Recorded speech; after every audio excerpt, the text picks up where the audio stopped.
Good evening, everyone, and a very warm welcome to all of you joining us from around the world. Whether you are planning to relocate under a D7 or a D8 visa, buy your dream home in Portugal, manage your taxes, or figure out how to order your morning coffee without using a translation app, you are in the right place. Getting your visa gets you to Portugal, but breaking the language barrier is what actually makes it home. So this is a live interactive Q&A session where we have our legal and language experts right here. So please feel free to send in your questions in the chat and I'll be sure to take them up as we progress. Whether it's about visas, property, bills, or language learning, we want to answer your specific questions.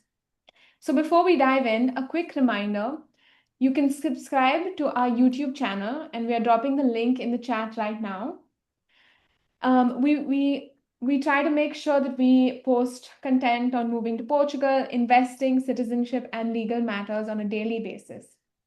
And as a special thank you to our viewers, we will also be offering a free initial consultation to the first 20 participants who reach out to us with the code SGP, your partner to moving to Portugal. So to begin, my name is Marisa Colasso, and I'm part of the team at SGP Sandra Gomes Pinto Associados.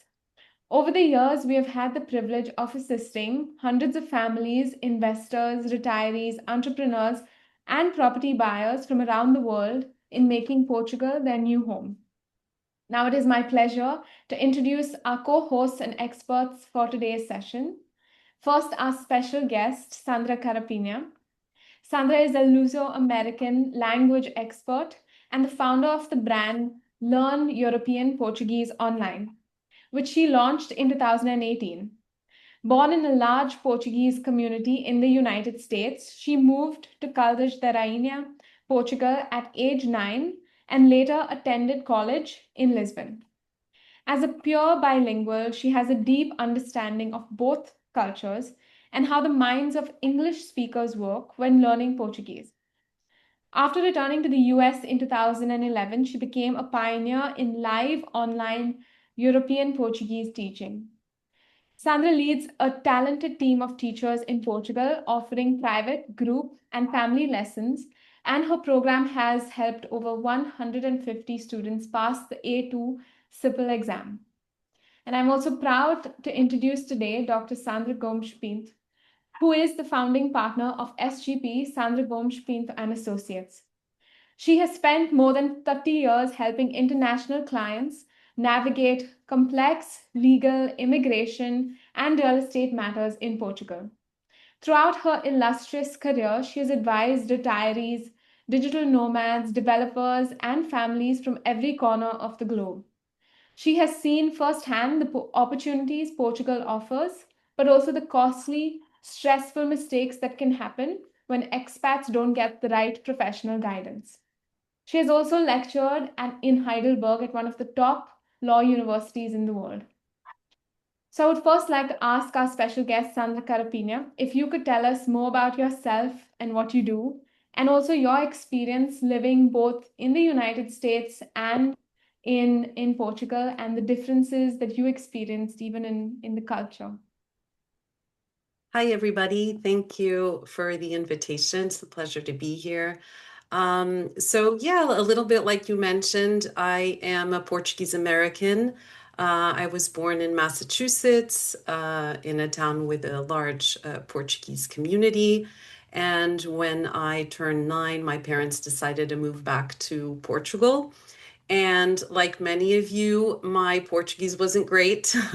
And I had to start over in Portugal. And, of course, in elementary school, I was actually held back a year because of my language. I wasn't proficient in Portuguese. And so I grew up in Portugal in a small town. I know it's very popular now, Caldas da Rainha. And I had, a great, once I settled, I loved, Portugal. My parents were very well known in town, and it was just a great way to grow up in a small town. I studied in Lisbon later on, got married, had my kids in Lisbon as well. And then in 2011, with the, economy crash in Portugal, and I just wanted a change in my life as well. We decided to move to the US, and to California specifically because my sister lived here and it just seemed easier. Yeah, and I wanted a change in my life because I worked in advertising in Portugal. And when I moved here, I just thought, I don't want to work in advertising anymore. I want to change careers. And I started teaching Portuguese for fun, because I always had this dream as a child that I wanted to be an English teacher in Portugal. And it was funny that I came to the US and started teaching Portuguese to English speakers. So I started teaching mostly locally in person. And then a few years later, I decided to start online. So I was one of the first to teach online, and I really enjoyed it. I thought it would be a great way to teach because students that want to learn Portuguese are very spread out. And it's a great way to reach different communities, different people. All my students currently live in different states, different countries. It's just a great way to, be global and meet different people. And as things started growing, I also created my YouTube channel, all my social media. There was a big lack of content teaching European Portuguese. So I started doing weekly videos on my YouTube. And as things progressed, I started hiring teachers in Portugal.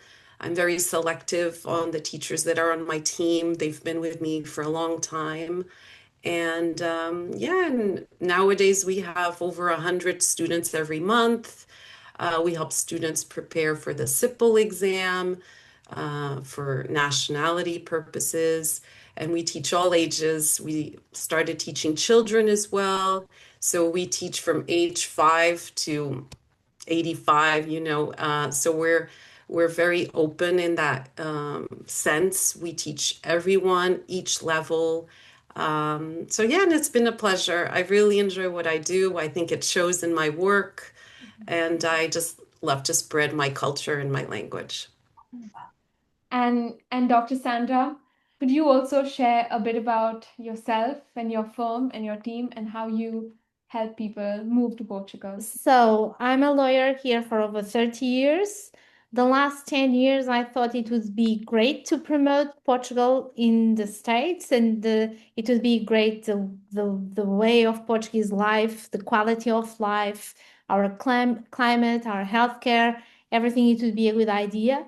Back then, when I started, everybody thought I was crazy. They had no idea, no clue where Portugal was, who were the Portuguese, that we were different from the Spanish. They told you, look at you, sir, you're a Latina, end of the story. You have no chance. It doesn't make sense. But the thing is, I persevere in this, and then the first Americans came, and then more Americans came, and then since 9 years ago, it never stopped. So we really focus on Americans, Canadians, British moving here. And of course, it's very important, I think, to understand the culture, to understand the mindset, to understand the language. It's very, very important to provide services and to provide services with efficacy. So I think, and we notice very, very often that those that come and want or have started learning the language before they came have a better relocation and a better insert in the Portuguese community, and those that are willing to understand that Portugal is a different thing. It's not little American. It's not playing American in Portugal. It's a different thing, and to absorb the differences and to incorporate the differences can have a huge impact and can be highly beneficial for everybody. So we are very we understand the specificities of all those moving here. Our focus is mainly a legal one, but we also have a relocation team. So we also are committed to make sure that people have a successful relocation and that their story in Portugal is a happy one. And I think the language is key, as the language is key for people to communicate, to understand each other. So that's why I found it the Sandra's story so interesting. The fact that she's promoting our language and our culture in the US and among US clientele, and not only, but also because we understand how understands one's language. It's much more than just a language, just a bunch of letters. It's understanding the culture, the mindset. I think each of us has a different personality when they are speaking different languages. So this is why part of being interested and that people have a good life in Portugal and have a successful relocation. I think one of the major things is also learning the language, because through the language it comes the nation, the culture, the mindset, and we can understand. If you address someone in their native language, it's a different thing than addressing them in a foreign language. It's a completely different approach, and the level of closeness is also different. Here at SJP, we do have a very focus on legal, and for us, our goal is to make sure people have a successful relocation, to make sure we standardize and simplify what is bureaucratic, what is still a little bit chaotic, and we try to have a bullet process from A to Z to help us all those relocating here, and try to put some order and some standards and some models and some checklists and some very comprehensive checklists, and in a way that people do have a successful relocation from a legal point of view. Thank you, Dr. Sandra. And now we can get straight into the questions. I would like to address the first one to Sandra Carapinha. Many of our clients frequently ask, is it really that hard to learn European Portuguese? So how do you help expats overcome that initial intimidation factor and build their confidence to keep learning and progressing with the language? Thank you.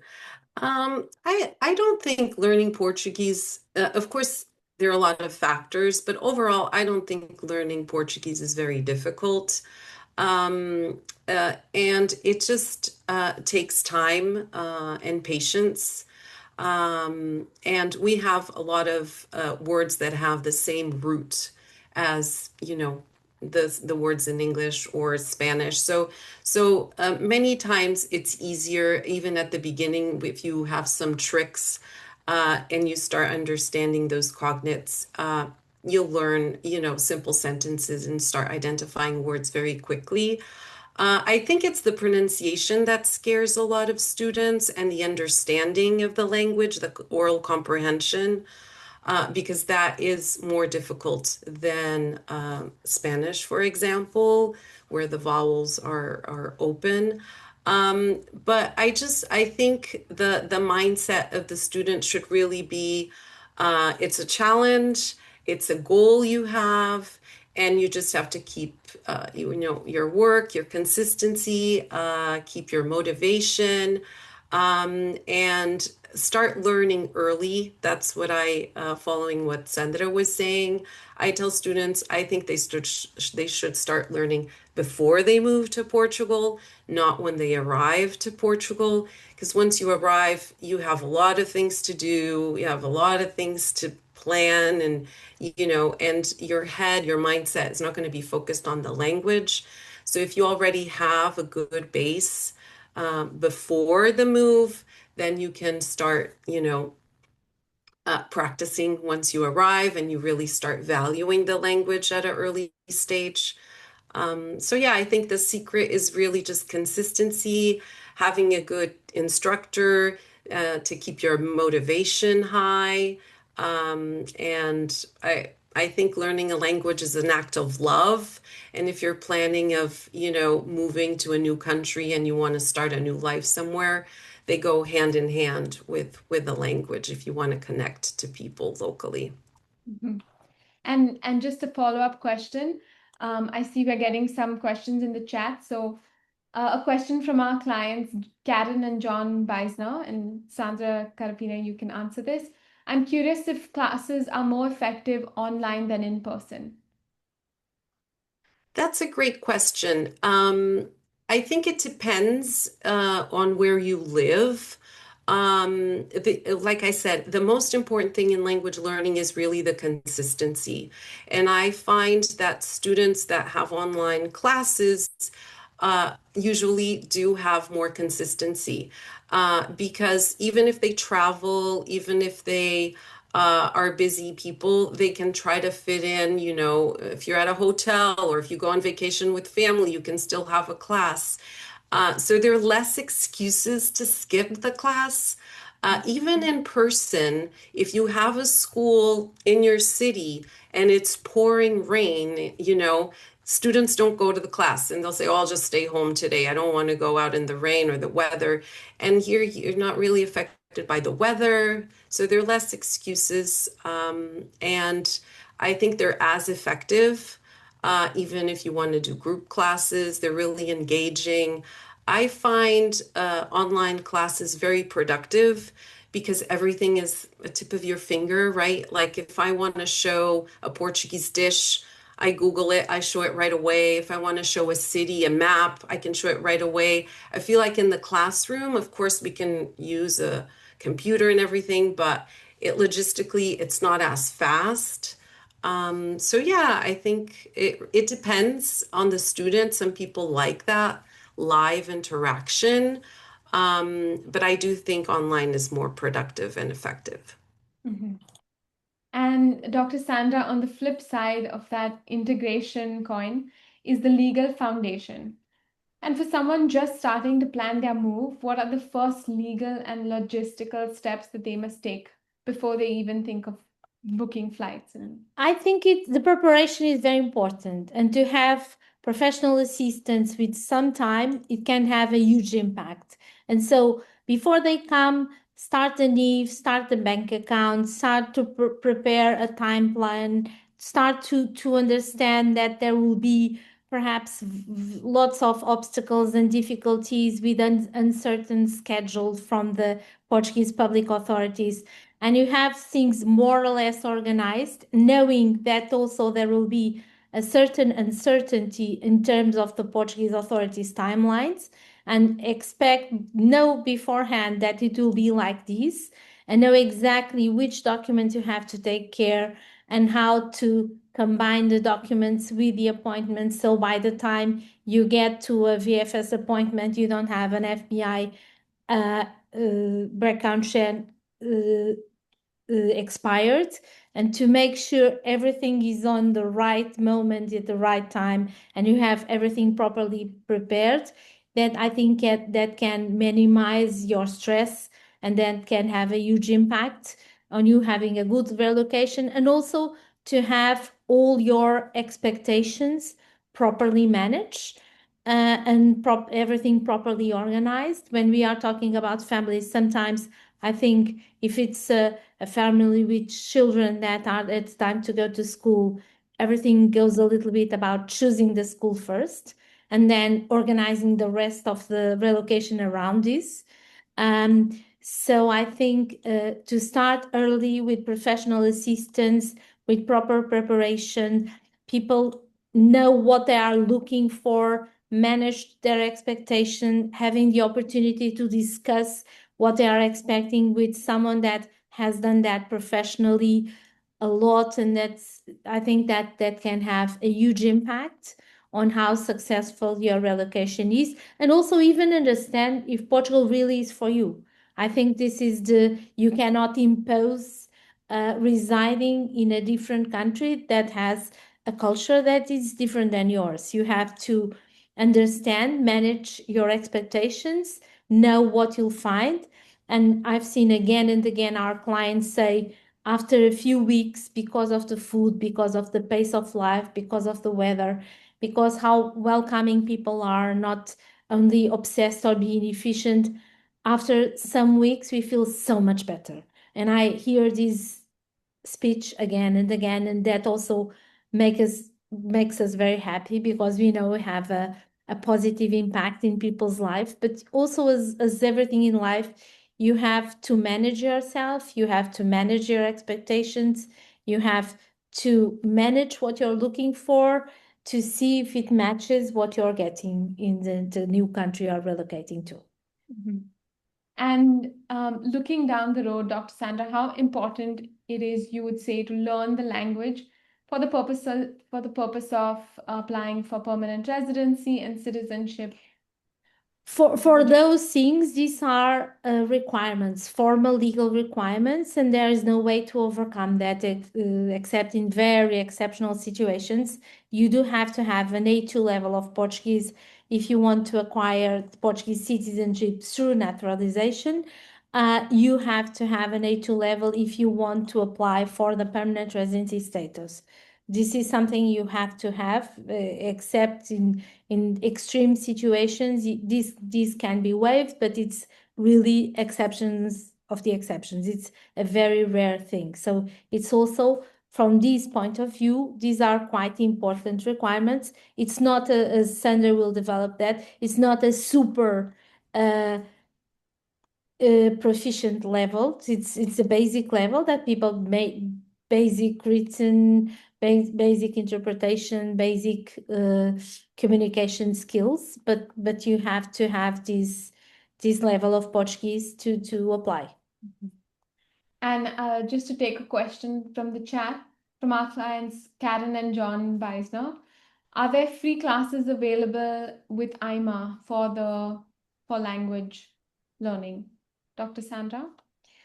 I actually, they wrote Yaima. I don't know exactly what they are talking about. I don't know but I do know that there are free classes in Portuguese university, and there are some centers, but we don't know the details of the classes, but we can investigate and come back to you. They're also asking to Sandra Carapinha if she can describe a little bit how are her lessons, if they are more passive or interactive. So our classes are all, well, first it depends if you're going to learn one-on-one or in a group setting. I would say 85% of our students do still have lessons one-on-one. Again, it gives you more flexibility because we work around your schedule and we meet you at your level. So every student is different, and you do learn faster and more efficiently in a one-on-one setting, in the sense that, again, we focus on your strengths and weaknesses, and that way you learn faster. So in terms of the class structure, again, we're very flexible. So we do not have a specific format that fits everyone, let's say. Our classes are tailor made for the needs of the student. So if a student reaches out to us and says, I know Spanish, I want to learn, I think I'm going to learn faster, I want to focus, lessons are usually an hour, and you can say, oh, I want to spend 30 minutes on speaking, and then I want to do 15 minutes with a workbook learning grammar, and then maybe 15 minutes, practicing writing. So we're very flexible, and we, like I said, we tailor our lessons. In group classes, of course, it's more structured. So we have a specific, we try always to cover the 4 components of language learning, right? The speaking, the reading, the listening. And, we tend to have more structured classes that way, but we always try, even in the group classes, to pair students that we know will work well together. The problem with group classes, if you just go to a random school that have inexpensive classes, usually what they do is they're going to put 10 students all together, but they're not going to take into consideration their level, what other languages they know. And what happens most of the time is that either students are frustrated because the pace is too slow, or the other way around, they're going too fast because maybe you're not at level of other students. So that's really the challenge, is finding that balance. And we we really try to make our group classes work, taking into consideration the level and goals of students. We have a client here, Giselle Tisch, and she's saying that at 67 and 78, they are having some challenging with learning Portuguese. And so they are asking for advice. My advice would be to contact you, Sandra, because I've understand through our clients that you are a great teacher. But other than that, what would be your some advice, some concrete advice to elderly persons to learn the language? Of course, happy to help. Of course, if you want to contact me, I offer free consultations. So you can always email me, and I'm happy to have a one-on-one Zoom meeting with you. We have a lot of students over the age of 65. I have to say, a lot of them taking the CIPLE exam.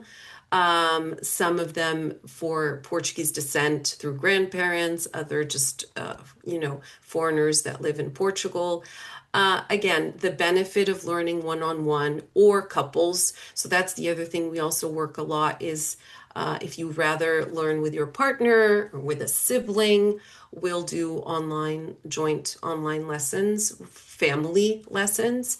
And we work at your pace, right? So I think the challenge with people that are older sometimes is it's harder sometimes to memorize vocabulary, requires more repetition. So that's really the benefit of working one-on-one or in these small family groups, is that there's a lot of repetition. We can focus on your needs. And if your goal is to take the exam, we're aware of shortcuts to help you pass the exam, things that you really need to focus on, what you really need to know versus maybe things you don't need to know as well. So we help guide students in that sense. And like I said, we have students all ages. And so being in your 70s is not an issue to work with us at all. We're very experienced with older people as well. Mm-hmm. And I will take one more question from the chat for Dr. Sandra. From our client, Kimberly Feng, has the law change impacted the language requirement? Has it increased to B1 or B2 or still at A2 levels? No, it's still A2 level. It's not B1 or B2.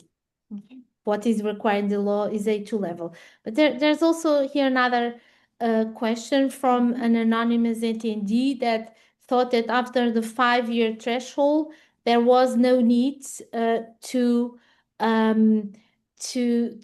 have the A2 level of Portuguese. If you do want to get the permanent residency status and acquire the right to reside here permanently, it's still required. You can live without this status, and in those situations you don't have to have the A2 level of Portuguese. But if you want to acquire the permanent residency status, you are also required to have the A2 level of Portuguese. And there is also this, our dear client last sales, Beckford, told us that there were some free classes in this high school near his home in Cascais. So this is something it should not be very difficult to investigate if this is the route you want to take, and less personal, less developed, less personalized approach. This is also a possible approach. And or you can combine, you can go to those groups and also to socialize there, and on top of that to have a personalized proper guidance and tutoring to learn the language properly. Mm-hmm. Yes, and now my next question would be to Sandra Carapinha. You grew up bridging both American and Portuguese cultures. So what are the most common linguistic hurdles you see English speakers face when trying to adapt to the sounds and the structures when you learn European Portuguese? I feel like the pronunciation is a challenge at the beginning, but we like to focus a lot on pronunciation and give some tricks and tips on how to improve. There are some sounds that don't exist in English, and those are a challenge. I would say that for most students, the LH sound, the y, that you have in words like bacalhau, for example, is usually this ly sound is a challenge for some students. The double R's or the R's at the beginning of words like rádio can be a challenge, or carro. But you know, we focus a lot on nasal sounds can be odd at the beginning, but they're not hard to pronounce. Words like cão. And we try to build a lot of confidence with students. Pronunciation, I usually start with pronunciation in my classes because I think it really helps build confidence. So if you're going to Portugal and you're super shy because you think you're not, going to be understood, I think that's the biggest challenge, is not, I'm speaking to someone and they're not understanding me. So it's good to have a good pronunciation foundation. Read out loud. That's things we like to do with our students. Read out loud, correct them when needed, do pronunciation drills. Yeah, so it also depends, if you know other languages, some sounds become more familiar. But yeah, pronunciation is very important for sure. And another question that we have in the chat from Karen and John Beisner. Are you able to describe your pricing, Sandra Carapinha? Yes, happy to do so, especially for the one-on-one classes. All the group classes have different pricing, so I don't know them on the top of my mind right now. But so our classes, we sell packages of classes. Again, like I said, we're very flexible. So we have packages of 5 hours, packages of 10 hours, and students just renew them as they go. Each package is valid for 4 months. So we also like to give flexibility to students in case an emergency shows up or you have travel plans. So you can pause your classes and resume them. You just have to use them within that 4 month period. And so the 5 hour class is $237.50. So think that each class is $47.50. And if you buy the 10-hour package, it's $450. So each class is $45. I'm talking in US dollars. And for joint classes, let's say you're a couple, what we do is the second student pays 50%. So one student, for example, would pay $450, the second student pays $225. So it becomes more affordable. If it's a family of four, I apply always that logic of each new student pays 50% of our rate. So yeah, and you just renew as you go. I have students that work with me, I don't know, for 8 years, 9 years. So you just keep, learning. And like I said, it's consistency, and having a good bond with your teacher is just essential, right? Because it's a partnership. We're here to help you. And yeah, we tailor on your needs. And for group classes, it really depends. We have a lot of CIPLE prep classes for the exam. So we have specific classes, very exam oriented, where you practice the speaking component of the exam, the writing component of the exam. We develop mock tests. So if you do a mock test and you do well, you have an idea of how well you will do in the actual exam. So yeah, and we're also helping a lot of students prepare for the B1 exam, answering a little bit what Sandra was saying. Currently, the exam is A2 level, but we never know. I tell students we never know if things might change in the future. And why not continue your studies, become B1 level, take the B1 exam. These exams or certificates are valid for life, the CIPLE and the DEPL, which is the name of the B1 exam. And you have it, you have your certificate and you're done with that part, which is probably one of the most difficult in the process of the citizenship, I'm assuming. But Sandra can say about all the other parts, but Yeah. And for those interested in reaching out, we've also put Sandra Carapinha's contact details in our chat, so you can feel free to email her as well.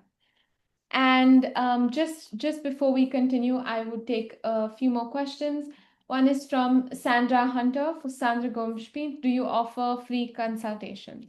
I think it would be it's a great moment, Sandra, if you have some questions to put it online, because perhaps some of our viewers also have the same question. So I think this would be an excellent opportunity. And also you can contact us, and if you are the first 20, you may have the benefit of having a first one-on-one with me or one of my senior assistants to guide you on whatever legal questions you might have. There's this question from Giselle Tilch asking Sandra Carapinha if they wanted to, you recommend once a week or more for the classes. What's your take on that? It depends on your goal, but I would say once a week for an hour is the minimum I recommend. And I would say 85% of our students, that's what they do.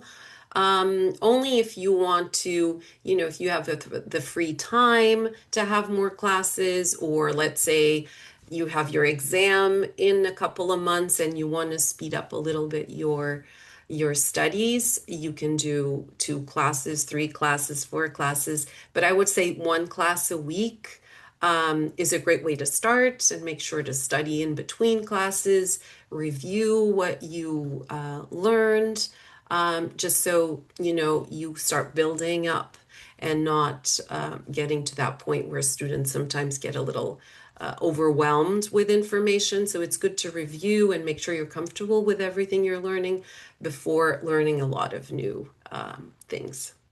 Yes. And moving now to the next question to Dr. Sandra. So to address one of the major hurdles in the moving and relocation process, could you tell us about the current state of the visa system? Have there been any recent policy updates, and do you anticipate any changes to these visa pathways? So we are noticing some scarcity of appointments, especially in the Washington jurisdiction and for London and in general from the United Kingdom. I will say, as I have been saying, that the D7 visa is quite one of the best and easiest way to obtain resident permit in Europe and in Portugal, with the possibility then to travel freely within the Schengen space and later on to acquire the EU long permanent residency status. So I believe that those that want a D7 or D8, it would make all the sense to move faster than not, because I believe that very soon the legal requirements will be more complex. So those interested in the D7 or D8 should move fast, as also those interested in citizenship. We have seen recent changes which were quite drastic in respect what we had before, and we do expect them to have major changes. I think not only Portugal, I think this is an European Union legislation. They just don't want that the access of residency in Europe is just free and very easy. I think there will be more and more requirements and more complex requirements in the future. They would look also at the commercial and economic needs of Europe, and perhaps allow those that Europe considers that are needed here. So those interested in retire in Portugal, I would move faster than not so fast. That would be my advice. And for the following question to Sandra Carapinha, do you advise your students to also have translation apps? Do you think it's effective?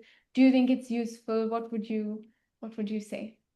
Yes, I mean, especially if you're not, if you're in a situation where you don't know the vocabulary, I feel like there's a lot of tools that are great to help you on your day to day. I would say also try to challenge yourself a little bit. If you're using translation apps for day-to-day things that are quite simple, maybe you can start with the translation apps and then one day challenge and say, oh, today I'm going to do it on my own and see how it goes. It's good to challenge yourself. I tell students, especially the ones that move to Lisbon, Porto, I know it's easy to speak English, right? Because Portuguese people there usually speak pretty well English. But there's going to be one day, one time where you're going to find yourself in a situation where you need your Portuguese. You're going to encounter someone that does not speak English, and you have to be prepared for that. So it's good to take those steps in your day-to-day life and challenge yourself every day a little bit. Yes. And to Dr. Sandra, many people in our audience are also looking closely to the D7 passive income and the D8 digital nomad visas. But you often find conflicting advice on the internet and unpredictable consulate requirements. So, how does your team at SGP navigate these unstandardized procedures, and how do you overcome this? So, as I told you, we have over 500 processes within the last 8 years, and we try to learn from each client. So, whenever there is a novelty in each consulate, we add to our list. So, we try to have bulletproof lists that we ask for everything as a disclaimer, everything they might ask. So, there is a minimal risk of people are being asked of something they don't have. And that has been proven to be an exit strategy.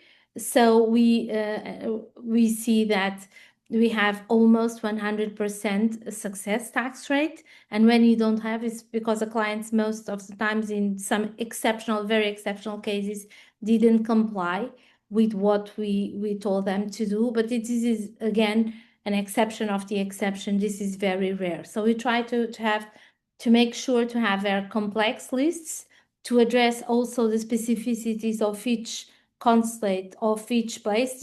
When it's direct in the consulate, it's different than it's an appointment in the VFS. And if it is London, it's different than Washington. Washington is different than San Francisco. That's just for an example. In San Francisco, to pay the fees, they only accept money orders or cashless checks. In other places, they want cash or credit or debit cards.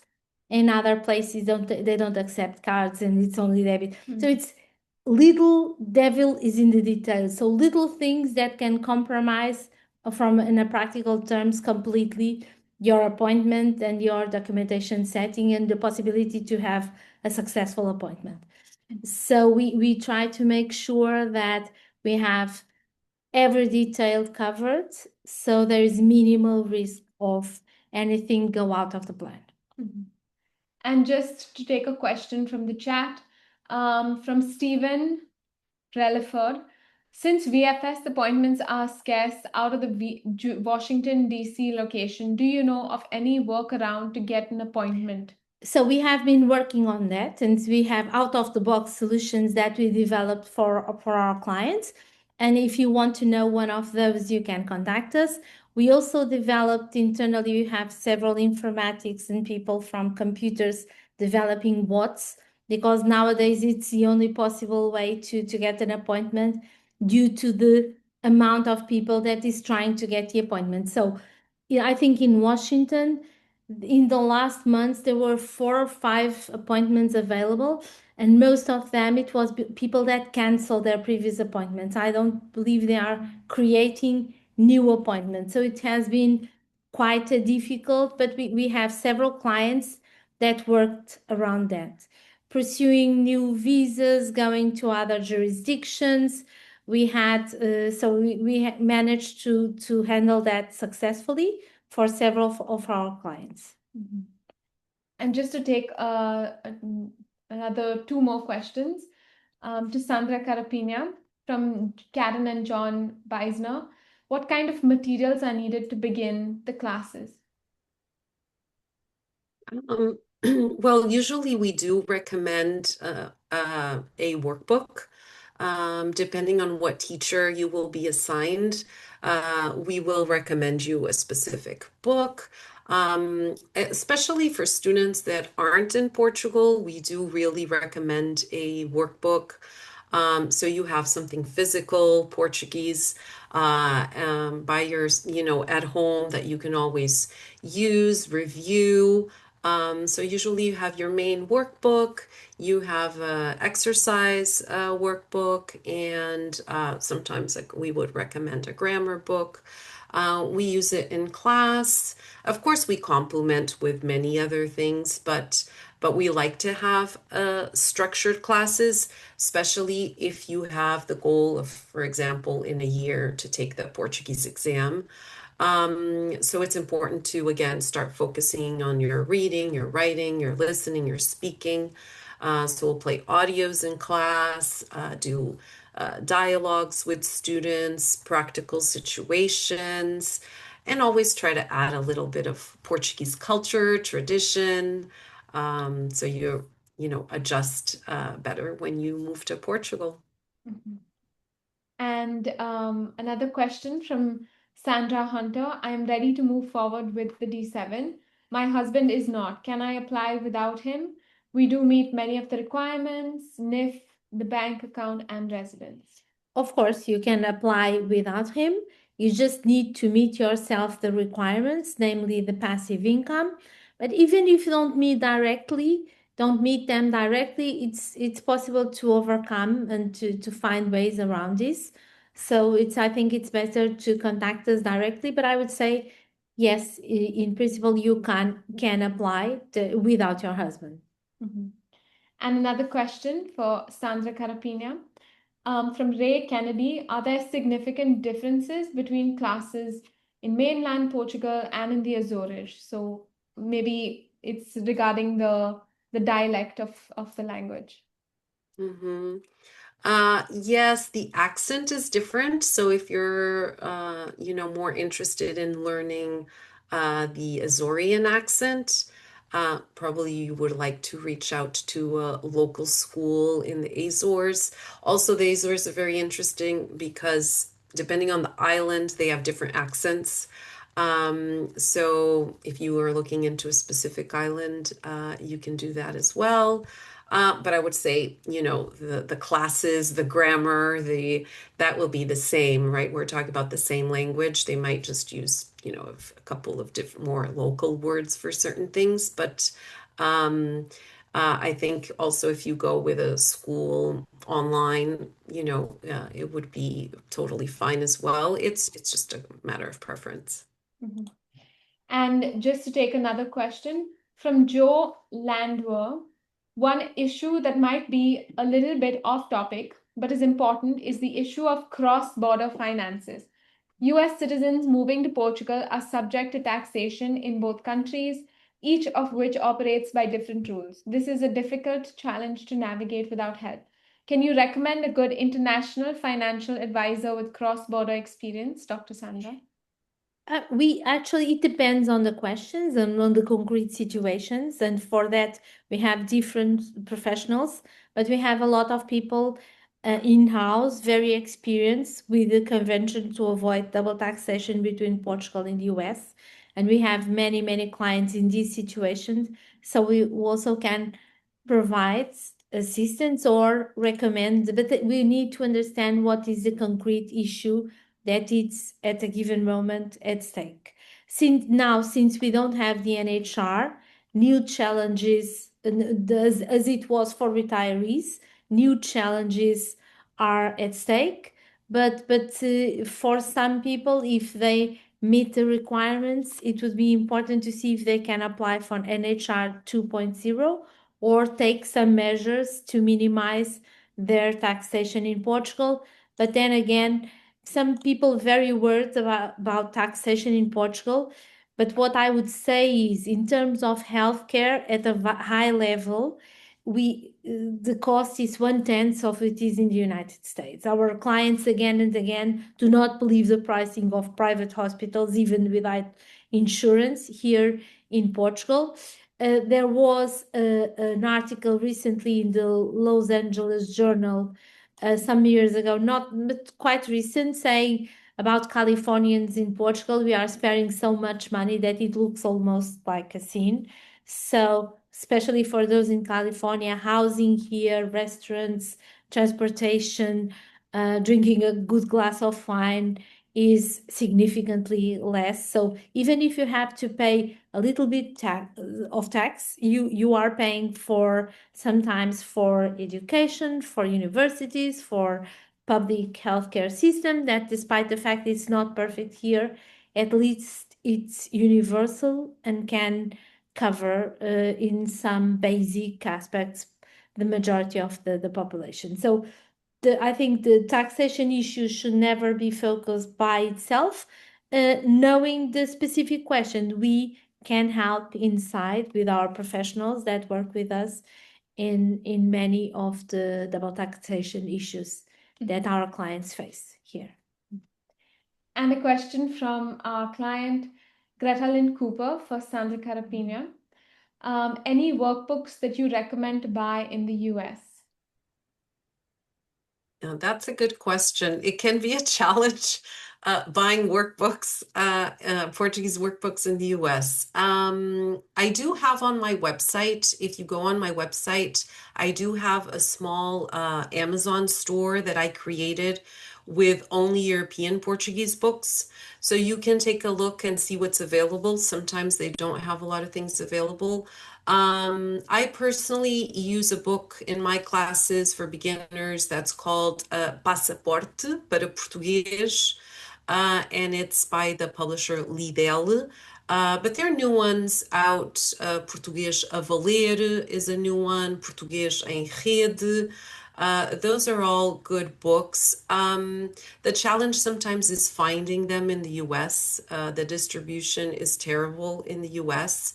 So sometimes I tell students, if you're planning on going to Portugal, it's easier just to buy the book and go to any FNAC store and get them there. So yeah, but they're great options. These books I'm recommending, they're all in Portuguese.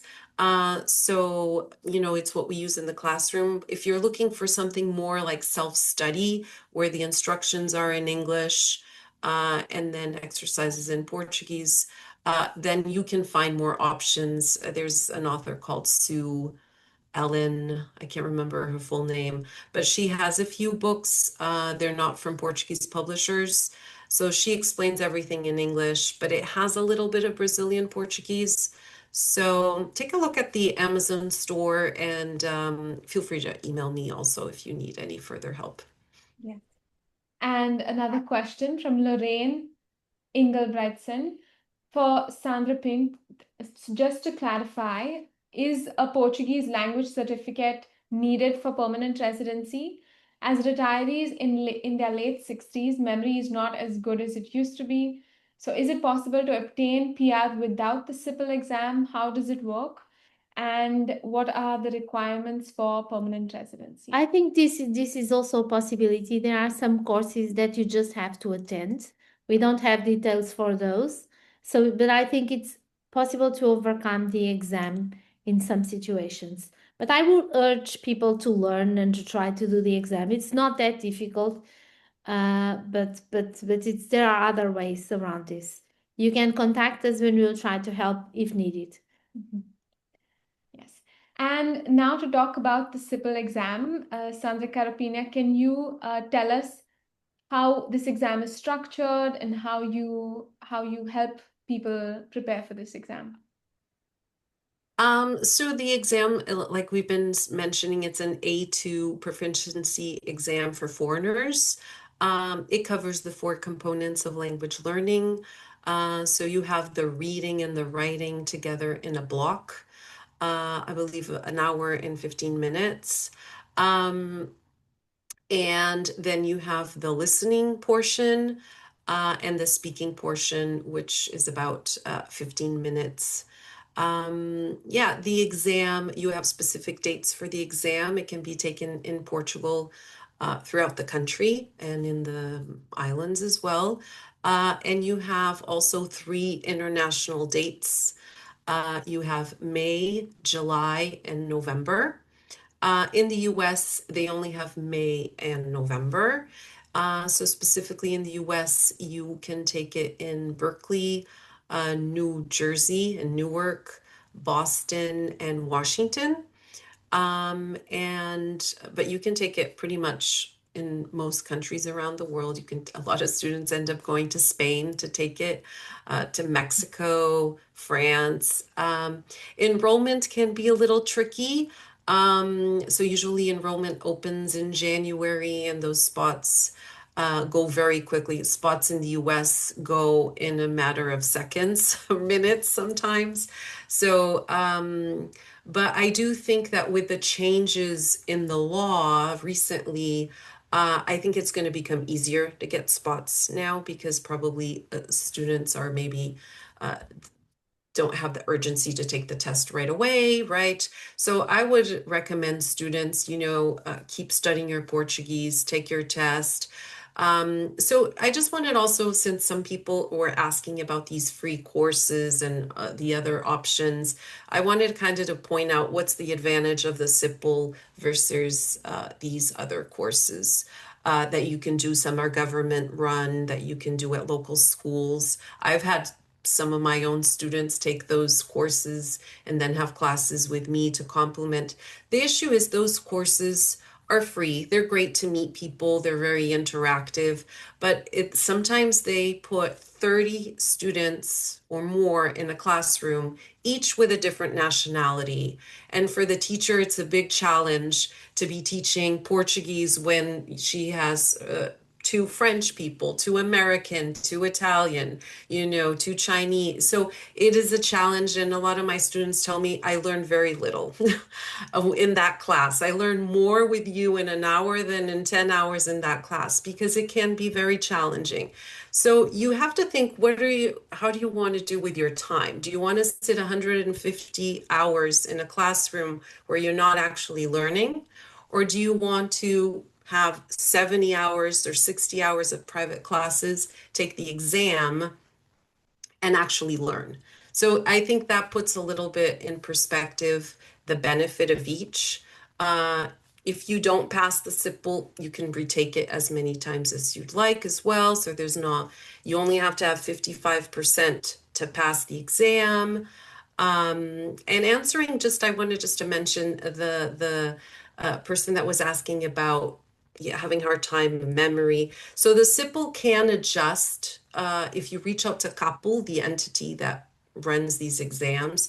If you have any disability or any health issue, they sometimes allow you special accommodations, hearing issues for the listening. So it's always worth reaching out to CIPLE and asking those questions as well. And a follow-up question, which section do expats typically struggle with the most? Which, in your experience? Oh, in the exam, the listening for sure. The listening, by the way, it's hard for anyone, even for a native. Why? Because you're not only practicing the listening, you have to read and listen at the same time, and you're practicing your memory, right? Because you have to read, it's multiple choice questions, and you have to listen to the audio, remember what was written. So it can be a challenge. So again, that's why it's important to start listening as early as possible, doing those mock tests to see how you do.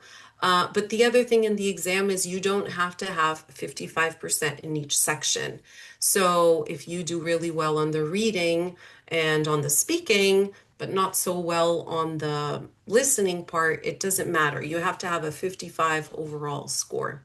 Mm-hmm. And Stephen Relaford has asked if you have a link to your Amazon store. Sure. It is on so if you go on my website, I think you guys were sharing my website. On the top menu, there should be something like store so it should be there. Okay. Mm-hmm. Mm-hmm. And a question from Kimberly Feng. This is to Dr. Sandra. How far in advance can we take the exam in order to meet the CIPLE requirement for the permanent residency? Does it have to be within a specific time frame of applying for residency, permanent residency? No, 5 years? you can take whenever you want. And yes, to Dr. Sandra, the next question. AIMA has been dealing with a lot of backlogs, and of course, this causes a lot of anxiety for applicants. How has your firm been coping with this, and how do you protect your clients from these delays and rescheduling issues? So I have lawyers going there daily in person to ask for information when it's needed and to insist whenever our clients have problems. Sometimes we send daily emails to understand. We try to understand where the cards are when there is problems delivering the cards. We try to go there in person as much as we can to understand exactly what is the status of our client situation whenever there's a problem. And we also communicate with them enormously because they are not always very responsive. So we are always trying to find ways, new emails, new ways to contact them better, new contact forms, to make sure we are on top of what is happening with the cases of our clients. And the next question to Sandra Carapinha. Could you walk us, I know you briefly touched upon this before, but could you walk us through the anatomy of your classes? How do you start them off, and what do you focus on first when you start?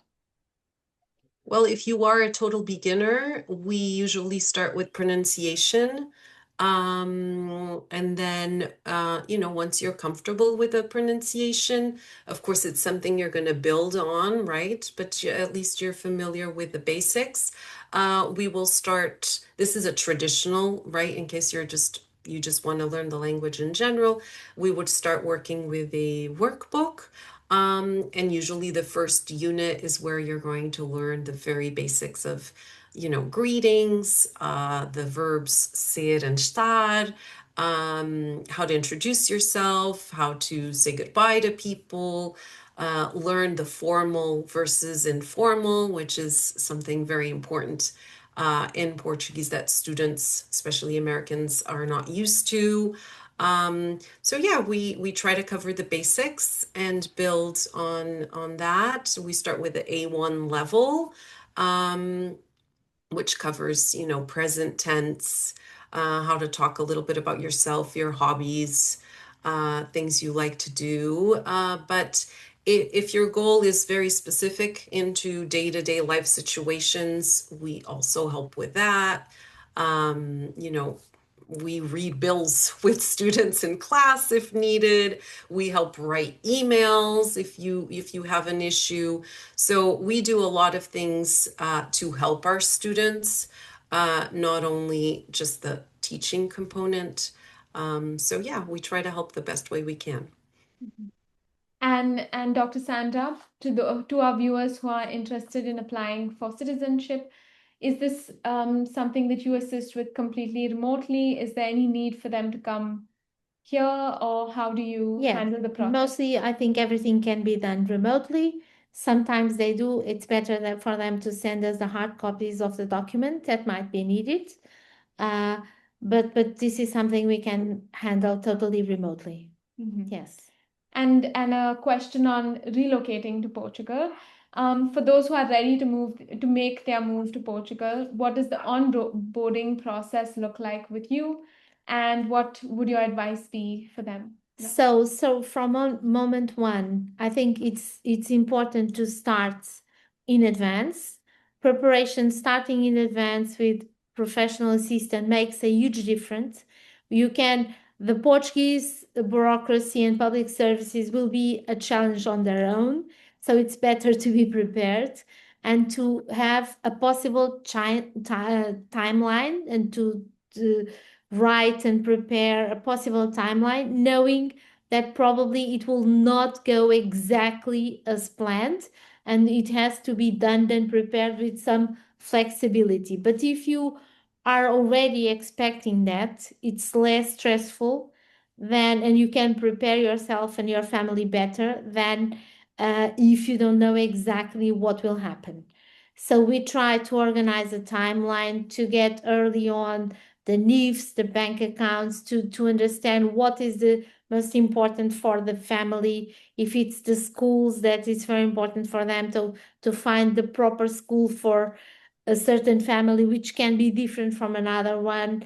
Perhaps to place them in places where there are multiple international schools, if the international school is their option. So if anything goes less well with one school, there will be other options. And so try to organize the legal part, the relocation part with time, and trying to know our clients to understand how we can help them best and minimize the anxiety, the uncertainty, the frustrated expectations. Sometimes even getting the apartment, understanding what they are looking for, and to find the best possible place according to what they want and according to their budget. I think it's sometimes, as always, we have also a big focus on the legal part to make sure everything is correct and that we can properly address the Portuguese discretionary powers and subjectivity and unstandardized systems. But also the personal side to make the relocation overall a success for the persons. And in this aspect, I think learning the language, how people learn Portuguese, also is part of the process and also plays an important role. Mm-hmm. And Sandra Carapinha, what would your advice be for people who want to start learning the language and right now, even from their home country?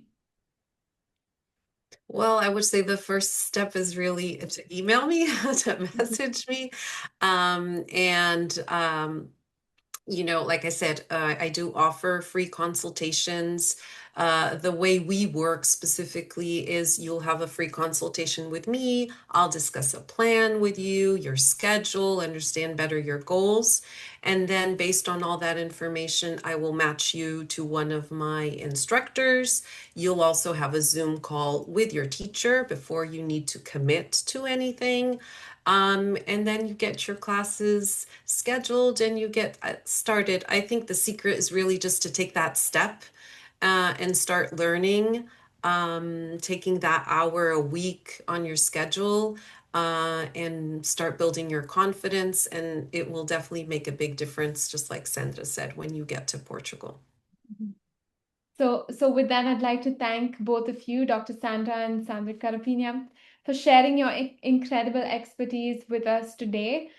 And to our audience, if we didn't get the chance to answer your questions, or if there's still something you would like clarification about, you can email us. We have given our contact details in the chat.